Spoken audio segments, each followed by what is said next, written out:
நெல்லையில் பிரசித்தி பெற்ற சாந்தி ஸ்வீட்ஸ் அல்வா கடையில் தற்போது அல்வாவில் தேன் இருந்ததாக கூறி வாடிக்கையாளர் ஒருவர் வீடியோ ஆதாரத்துடன் புகார் அளித்திருந்தார். இந்த நிலையில் அதன் எதிரொலியாக கடை மற்றும் குடோனில் திருநெல்வேலி மாவட்டத்தின் உணவு பாதுகாப்புத்துறை அதிகாரி புஷ்பராஜ் தலைமையிலான குழுவினர் நேரில் ஆய்வு செய்து வருகின்றனர். தொடர்பான கூடுதல் விவரங்களோடு இணைகிறார் நமது செய்தியாளர் ராஜா. வணக்கம் ராஜா. விவரம். தென்காசி மாவட்டம் சந்தரன் கோயில் பகுதியைச் சேர்ந்தவர் சுகந்தன் அன்பு.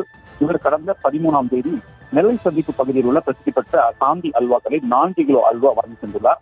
வீட்டிற்கு சென்ற பிறகு அல்வாவை பிரித்து பார்த்தபோது அல்வாவில் சிறிய அளவில் தேல் இருந்ததை பார்த்து அதிர்ச்சி அடைந்துள்ளார். இது தொடர்பாக வீடியோ ஒன்றை சமூக வலைதளத்தில் வெளியிட்டுள்ளார். மேலும் இதுகுறித்து மாவட்ட உணவு பாதுகாப்புத்துறை அதிகாரியிடம் புகார் அளிக்கப்பட்ட நிலையில் ஒருங்கிணைந்த திருநெல்வேலி மாவட்ட உணவு பாதுகாப்புத்துறை அதிகாரிக்கு புஷ்பராஜ் குழுவினர் இன்று திருநெல்வேலி சந்திப்பு பகுதியில் உள்ள கடை மற்றும் செந்துமுதரை பகுதியில் உள்ள குடோனில் நேரில் சென்று ஆய்வினை மேற்கொண்டனர். அல்வாவில் தேல் எவ்வாறு விழுந்தது என்பது குறித்து உரிமையாளர் மற்றும் ஊழியரிடம் விளக்கம் கேட்டதாகவும் நோட்டீஸ் கொடுக்கப்பட்டுள்ளதாக உணவு பாதுகாப்புத்துறை அதிகாரிகள் தரப்பில் தெரிவிக்கப்பட்டுள்ளது. பிரசித்தி பெற்ற அல்வா கடை மீது எழுந்துள்ள இந்த புகார் பொதுமக்கள் மத்தியில் அல்வா ரசிகர்கள் மத்தியிலும் பெரும் அதிர்ச்சி ஏற்படுத்தியுள்ளது. விவரங்களுக்கு நன்றி ராஜா.